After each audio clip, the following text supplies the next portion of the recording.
네, 오늘도 시장의 판을 읽어보는 판을 읽어라 이 시간 오늘은 교보증권 박병창 이사와 함께하도록 하겠습니다. 이사님 어서 오세요. 네, 안녕하십니까? 네, 반갑습니다. 9월에 가장 중요한 이벤트 중에 하나가 지겹게 지금 계속 듣고 있는 FOMC이지 않습니까?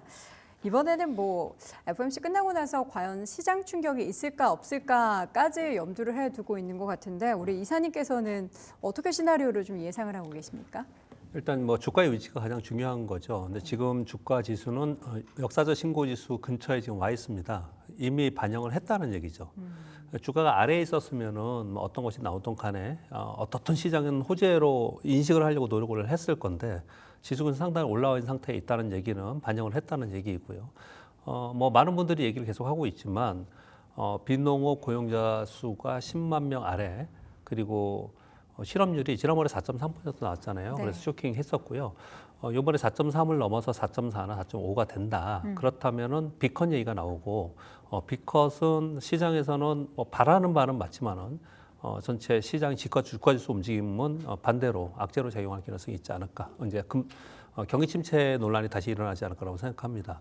그래서 시장이 바라는 것은 경기 지표는 좋게 나오면서 25bp 금리 인하. 이거에 시장이 바라는 거고요.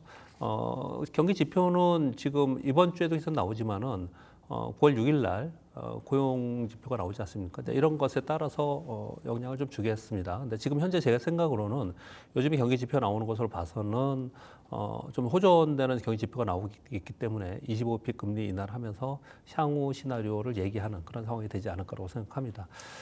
그동안에 빌드업을 많이 했습니다. 네. 이미 뭐 금리 인하할 것이라고 빌드업을 한 상황인 거고요. 요번에 그동안에 이제 걱정을 했던 부분하고 이번에 어떻게 될 것인가에 대해서 몇 가지 화면을 보시면서 말씀을 드리겠습니다. 네. 지금 보고 계시는 화면은 뭐 지금 현재 기준금리이고요. 근데 그 사이에 고용자 수가 계속 줄어드는 상황이었고요. 그런 가운데 구인권 수도 줄어드는 상황이었고요. 그리고 실업률은 반대로 올라가고 있는 상황이었습니다. 네. 결국 그동안에는 물가 지표를 가지고 얘기를 많이 했는데 이제 물가에 대해서는 어느 정도 자신감을 가진 상태이고 그 상태에서 실업률이 만약에 높아지면 급격하게 경기가 위축될 수 있는 상황이 되지 않습니까? 이걸 설명을 드리고 있는 거고요. 네. 그동안의 빌드업은 어떻게 많이 했냐면 7월 FOMC 후에 파월 기자회견이 있었는데 이때는 최근 2년간 고용과 물가 모두 많은 진전이 있었다. 이제 빨간 글씨만 제가 읽어드리겠습니다. 네. 장표에 글씨가 많으니까. 7월에 FOMC 의사록 공개를 하면서는 정책 목표를 인플레이션에서 고용으로 전환할 시점이다. 이렇게 빌드업을 계속 가져갔습니다. 네, 그런 가운데 지난 8월 22일 날 미국 노동부에서 분기 고용 및 임금 조사 발표가 나 있었는데 예상치보다 수정치를 이번에 해보니까 상당히 하향 조정됐어요. 그만큼 이제 고용이 안 좋았다는 얘기거든요. 네. 네, 그러면서 그게 발표되고 나서 제스로 미팅이 있었는데 제스로 미팅에서는 다 읽어드리겠습니다. 인플레이션 상승 위험은 감소되었다. 고용에 대한 하락 위험이 더 증가되었다. 이제는 고용만 보겠다라고 한 것이고요. 파월 의장은 정책 조정의 시간이 왔다. 가야 할 방향은 명확하다. 가야 할 방향이 명확하다는 얘기는 인플레이션 제압했고 경제 연착륙을 시키면서 금리 인하를 하겠다는 것을 말하고 있다. 근데 이 사이에서 최근 들어서 가장 우려가 되는 것은 실업률 상승이기 때문에 네. 실업률 상승을 막기 위해서 모든 것을 다 하겠다. 이렇게 얘기를 한 거거든요. 그래서 이번 9월부터는 금리 인하를 하는 것을 기정사실화된 것이고 좀 전에 말씀드린 바와 같이 금리 인하하는 과정 속에서 기준금리를 비컷으로 인하를 하면은 경기 침체 우려에 대해서 한쪽으로는 어느 쪽으로 시소 게임처럼 기울기를 하잖아요. 그래서 25bp 금리 인하를 하면 시장은 이미 반영을 했기 때문에 뭐 큰 반영 없이 시장 움직이지 않을 거라 생각을 하고 오히려 비컷을 한다는 얘기를 하면 시장에서는 단기적으로 악재를 받을 가능성이 있다. 근데 제 의견은 제 예상은 25bp 금리 인상을 하지 않을까 생각합니다. 시장이 두 마리 토끼를 지금 일단 다 잡아야 되는 겁니다. 경기 관련한 뭐 매크로 데이터들도 시장이 충격받지 않을 정도로 나와야 하고요. 예. 그리고 25bp 인하가 스무스하게 이루어져야 하는데 예. 사실 데이터가 어떻게 나올지는 뭐 예상은 나오곤 있지만 지난 8월에도 그 4.3이라는 숫자를 화들짝 놀라지 않았습니까? 괜찮다 해도 우리가 심리적으로 만약에 위축돼 있으면은 약간의 좀 미스나 좀 뭐 잘 나오고 못 나오고를 떠나서 좀 걱정되면은 해석을 달리 할 수도 있지 않습니까? 전부 다 지금 해석 달리하고 있고요. 네. 미국의 그 경기 지표 나오는 그 기관들에서 발표하는 것도 매번 수정치가 나오잖아요. 그렇죠. 그들이 집계하는데도 틀린데 우리가 어떻게 맞추겠습니까? 했다가 변동시켜버리니까. 다만 우리는 어떤 숫자가 나왔을 때 어떤 시나리오 갈 건가를 이제 대비를 하는 거죠. 그런데 지금 고용 지표, 고용자 수들 이렇게 수치가 나오는 거 보면은 네. 지난번에 4.3이었는데 실업률 지표로는 이게 뭐 다이나믹하게 4.0 아래로 떨어지고 이러지는 않을 것 같아요. 네. 그래서 약간 걱정스러워 좀 보고 있는 상황입니다. 근데 4.3, 4.4 뭐 이 그 근처에 있으면 그렇게 큰 문제는 없을 거라고 생각이 들어요. 근데 지금 이번에만 문제가 아니고요. 작년서부터 이 실업률이 4.5% 이상 넘어가면 문제가 된다는 얘기를 계속 했습니다. 네. 경기에 대해서 걱정하시는 분들은 그래서 이번에 4.4도 좀 걱정을 좀 하고 있는데 그 위로 올라서면은 시장은 분명히 충격받을 거다. 그렇지 않으면 시장에서는 이미 반영을 하고 있기 때문에 이미 반영했다라고 하고 시장은 좀 중립적인 위치에 있지 않을까라고 생각합니다. 네. 자, FOMC 이후에는 그럼 가장 주요한 이벤트가 뭐냐라고 봤을 때는 뭐 대선도 있지만 벌써 연말 소비 시즌 얘기하는 목소리도 좀 있는데요. 예. 우리 이사님은 어떤 게 가장 주요한 내용이라고 보십니까? 올 하반기 굉장히 변수가 많습니다. 너무나 많죠. 제가 지금 오늘 시간이 어느 정도 있는지 모르겠는데요. 네. 하반기 주요 변수의 몇 가지 차트를 보면서 말씀드리겠습니다. 네. 쉽지 않은 상황인 거고요. 올 하반기에 변수가 굉장히 많기 때문에 시장을 가만히 보시면 미국 말고요. 우리 시장 보면은 지금 답답한 국면에 있죠. 우리나라. 네, 다들 좀 숨죽이고 있는 그런 상황입니다. 그쵸. 여러 가지 변수가 있기 때문에 그런데 그 몇 가지 말씀드리도록 하겠습니다. 자, 첫 번째 화면은 경기선행지수와 지가지수의 디커플링이라는 제목을 제가 이렇게 달았는데요. 네. 이건 이제 DB금융투자에서 나온 자료를 지금 캡처한 겁니다. 보시면 지금 뭐 짧게 장표가 많기 때문에 말씀을 드리겠습니다. 이 초록색 선이 S&P 500이에요. 지수예요. 네. 이 까만 선이 경기선행지수거든요. 이 경기선행지수는 미국의 경기선행지수는 2022년부터 꺾였습니다. 꺾여 내려가는데 이 까만 선과 우리가 그런 얘기를 많이 하잖아요. 주식시장은 경기에 선행하면서 경기가 연동한다 이런 표현을 쓰지 않습니까? 그런데 이 주거니 받거니 하면서 시차는 있을지언정 같은 방향으로 계속 움직입니다. 결국 경기 선행지수가 꺾이면 처음에는 가는 듯 하지만 결국은 다시 꺾여 내려왔다. 같은 방향으로 갔다는 거거든요. 근데 가만히 보시면 2023년부터 어떤 일이 있었냐면 2023년 11월서부터 S&P 500 주가 지수는 계속 위로 올라가고 있죠. 네. 그런데 까만 선 경기 선행지수 밑으로 꺾어지고 있어요. 그렇죠. 그러면 이거 둘 중에 하나인 거죠. 경기가 올라오든지 주가 지수가 떨어지든지 이제 둘 중에 하나를 해야 됩니다. 이게 그래서 경기가 올라갔으면 좋겠는데. 시장을 좀 좋지 않게 약세론자로 보시는 분들은 이런 봐라. 이건 이제 더 못 간다. 네. 이런 얘기들을 많이 하고 그렇죠. 있는 그런 상황이에요. 그럼에도 불구하고 시장은 계속 가기 때문에 계속 나중에 잘못됐다 이런 얘기들도 이코노미스트들이 많이 합니다. 그러나 이게 분명히 불확실성으로 존재해 있다라는 거예요. 존재해 있다는 거 몇 가지 말씀을 드리고 이제 저의 생각을 좀 말씀드릴게요. 네. 두 번째는 장단기 금리차. 이거 진짜 많이 들으셨죠? 장단기 금리차가 역전되어 있습니다. 지금. 10년물과 3개월. 예. 10년물과 3개월로 지금 여기 돼 있는데 네. 10년물, 2년물도 많이 봅니다. 똑같이. 이게 이제 역전되어 있는데요. 이게 역전되어 있는 상태에서 다시 정배열로 올라가고 보시면 역전되었죠. 다시 정배열됐죠. 역전됐다 정배열됐고 역전됐다 정배열됐고 네. 이 구간 보면 이 회색선이 보면 경기 침체 구간이에요. 그쵸. 그럼 이번에도 역전되었다가 이게 지금 어느 정도 올라오면. 되냐면 3개월물은 아직까지 좀 갭이 큽니다. 네. 아직까지는 큰데 2년물과 10년물은 지금 오늘 아침 제가 본 자료로는 10년물이 3.90, 네. 그리고 2년물이 3.91 네. 둘이 붙어 있습니다. 그렇죠. 이제 플러스로 진입을 할 수 있는 그런 상황까지 됐거든요. 지금 제가 가져오기는 3개월물로 지금 가져왔는데 네. 10년 만기와 2년 만기가 지금 거의 붙어 있다는 얘기는 이제 플러스로 정상화된다는 거거든요. 정상화되는 상황 속에서 과거에 봤더니 다 경기 침체가 있었더라. 네. 이런 두려움이 지금 있는 거예요. 그래서 여러분 잘 보시면 약세론자들이 다 봐봐 이제 경기 침체 올 거야 이런 얘기들을 좀 하고 있는 거거든요. 이것을 어느 정도 텀을 갖고 연준과 그리고 각국 행정부에서 이걸 방어를 어떻게 해낼 것인가 이런 정책의 요인들이 올 하반기에 다 지금 결정되어야 되는 그런 상황이에요. 자, 이것도 이제 두 번째 변수입니다. 머리 아픈 게 되게 많아요. 네. 세 번째는 실업률과 경기 침체입니다. 이 실업률을 보면 이 실업률은 굉장히 타이트하게 있다가 한 번 실업률이 막 높아지기 시작하면은 막 깃털처럼 오른다 이런 표현을 쓰는 것처럼 걷잡을 수 급격하게 올라가거든요. 여기 보시면 대부분 다 급격하게 올라갈 때는 급격하게 다 올라갔잖아요. 네. 실업률들이요.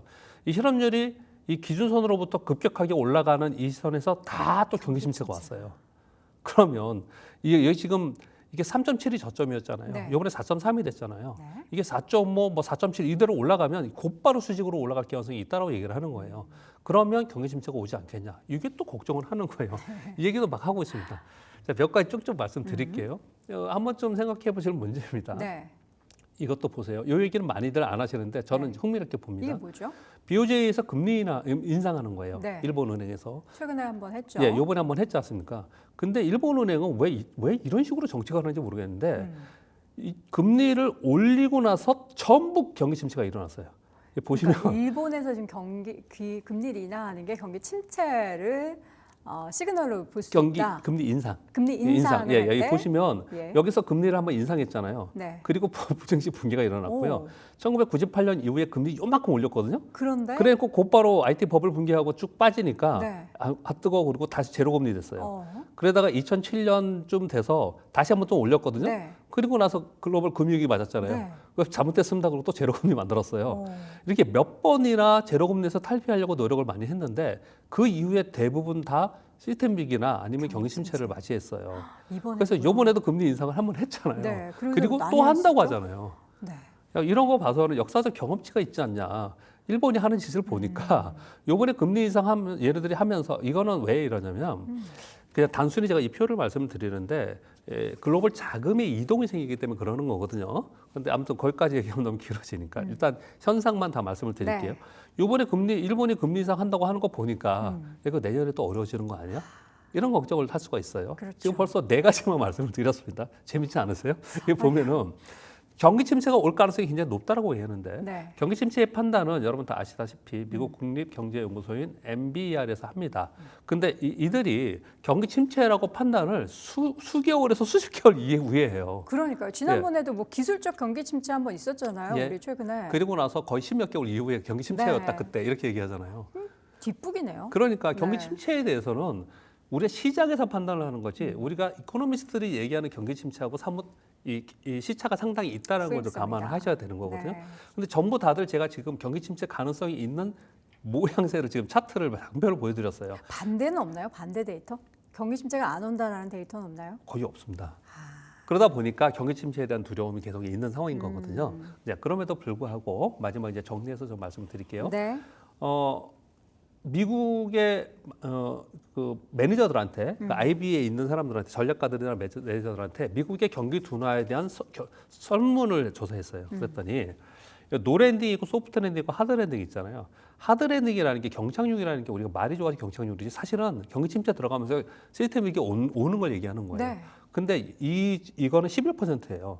소프트랜딩이 68%고요. 네. 노랜딩이 18%예요. 네. 노랜딩이 굉장히 많았다 줄어들었거든요. 그렇죠. 그 반면에 소프트랜딩이 굉장히 많이 늘어났어요. 네. 이게 늘어났다는 얘기는 그들이 경기가 둔화되고 있긴 하지만 경기 침체로 들어가서 시스템 위기까지는 안 갈 거라고 보는 사람이 훨씬 많다는 거거든요. 이건 정확한 분석이기도 하지만 자기들의 기대일 수도 있어요. 그냥 그렇게 이렇게 됐으면 됐으면 좋겠다는 좋겠다. 기대일 수도 있거든요. 바람을 근데 이야기하는 그렇게 될 거다. 가능성이 있는 요인 중에 하나가 하반기에 가장 중요한 변수는 미국의 대선입니다. 대선.